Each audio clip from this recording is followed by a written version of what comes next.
আজকের আমার এই সুন্দরী ব্রাইডের গল্পটা তাহলে তোমাদের সাথে শেয়ার করি। তো শুরু করছি নতুন একটা মেকআপের ভ্লগ। হ্যালো এভরিওয়ান, আমি মেকআপ আর্টিস্ট রেশমা। আর অলরেডি পুজোর মরশুম চলছে, পুজো অলরেডি শুরু হয়ে গেছে। এটা হচ্ছে আমার 28 সেপ্টেম্বরের ব্রাইড। আর হচ্ছে দেখো আমাদের চাঁচলেতে ব্রুজ খালিফার আর কি লাগিয়ে দিয়েছে, লাইটিং লাগিয়ে দিয়েছে। বিকেলের টাইমে আমাদের যাওয়ার কথা ছিল, তো আমরা সময় মতো পৌঁছে যাই, 6টার মধ্যেই ইন টাইম ছিল। আর সেখানে যাওয়ার 3জন ছিল রেডি হওয়ার জন্য। এই যে বন জঙ্গল পেরিয়ে ফাইনালি আর কি ব্রাইডের লোকেশনে পৌঁছেই যায়। আর পৌঁছানোর পরে প্রথমে ছিল দুটো পার্টি মেকআপের কাজ, ব্রাইডের 2 বোন। তা কথা এরকম ছিল যে তারা 2জন সাজার পরে ব্রাইডের দেন বিয়ে হবে, মানে বিয়ে পড়ানো হবে, নিকাহ যেটাকে বলে, সেটা হওয়ার পরে তারপরে হচ্ছে ব্রাইড সাজবে। তো এই হলো ব্রাইডের 2 বোন, তোমরা তো দেখতেই পেলে। আর হচ্ছে হ্যাঁ, অরেঞ্জ ড্রেসটার কথা আমাকে অনেকজন জিজ্ঞাসা করেছিল যে ওর ড্রেসটা খুব সুন্দর লাগছে, কেমন কি। তো সেই ড্রেসটা আর কি বাংলাদেশ থেকে তারা আনিয়েছিল। আর আমি 2জনকে সাজানোর পরে প্রায় অলমোস্ট 2 ঘন্টার মতো ওয়েট করতে হয়। এর ফাঁকে বরযাত্রী আসে, লাইটিং ফাইটিং তোমরা তো দেখতেই পেলে, লাইটিং না সরি পটকা ফোটাফুটি। আর তারপরে ওয়েট করেছিলাম আমি আর বোন, থাকতে থাকতে বেশ বিরক্ত হয়ে গেছিলাম। আর এরপরে আর কি নিকাহ পড়ানো হয়ে গেল, দেখতেই পেলে সিঁড়ি দিয়ে ছোট্ট করে আর কি ভিডিও নিয়েছি।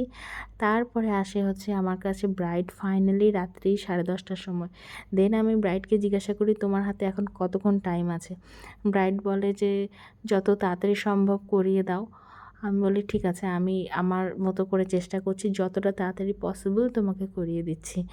আর হচ্ছে এখন একটা জিনিস আমাকে খুব ভালো লাগছে, বিয়েতে অবশ্যই লালটা ভীষণ ভালো লাগে, রেড কালারের যে কোনো ড্রেস।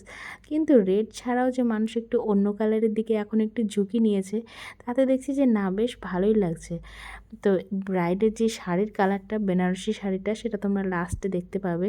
খুব পছন্দ হয়েছে আমার। আর শাড়িটাও ভীষণ সফট আর সুন্দর ছিল। ব্রাইডের সমস্ত বাজার মালদা থেকে করেছিল, আর এই শাড়িটা বেনারসি শাড়ি ছিল। তো এই হলো ব্রাইড। আর হচ্ছে সাজুগুজু নিয়ে কোনো রিকোয়ারমেন্ট ছিল না। ব্রাইড আমাকে বলেছিল যে আমি তো তোমাকে দেখে শুনেই বুক করেছি, তুমি তোমার বেস্টটা দিও যেটাতে আমাকে ভালো লাগে। তো আমি ভীষণ তাড়াহুড়োয় হাত চালাচ্ছিলাম, কারণ আমি জানি যে বরপক্ষের একবার খাওয়া দাওয়া ডিনার কমপ্লিট হওয়ার পরে সঙ্গে সঙ্গে তারা ভীষণভাবে তাড়াহুড়ো লাগিয়ে দিবে বউকে নিয়ে যাওয়ার জন্য। এরকমটাই হয়, এরকম আমার প্রচুর এক্সপিরিয়েন্স রয়েছে। মানে খাওয়া দাওয়া হয়ে গেলে কেউ আর থামতেই চায় না। সাজুগুজুতে তো একটা টাইম লাগে না, মানে 3 ঘন্টা দিলে তো খুবই ভালো হয়। তো যাই হোক, যেমন তেমন করেই হোক না কেন, এই হলো ব্রাইডের ফাইনাল লুক। তোমাদের কেমন লাগলো অবশ্যই জানিও ফাইনাল লুকটা। আর এরপরে আর কি ব্রাইডকে সাজানোর পরে তো রুমের মধ্যে ভীষণ তাড়াহুড়ো লেগে যায়। ব্রাইডের 2 ননদ চলে আসে, তারা আর কি সব ব্যাগ ট্যাগ গোছাগুছি করে।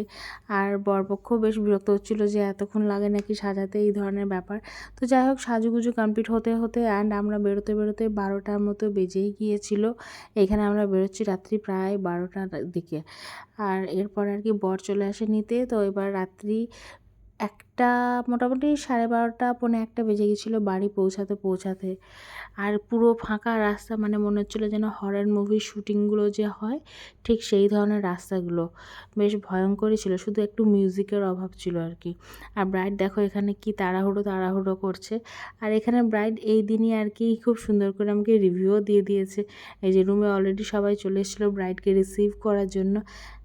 লাগলো, আমার খুব ভালো লাগছে। থ্যাংক ইউ সো মাচ, খুব সুন্দর করে সাজানোর জন্য। Thank you. আই মেকআপটা একবার দেখাবো, দেখি চোখটা এত প্রিটি লাগছে তোমার, তাকাও, খোলো, এটা সুন্দর লাগছে।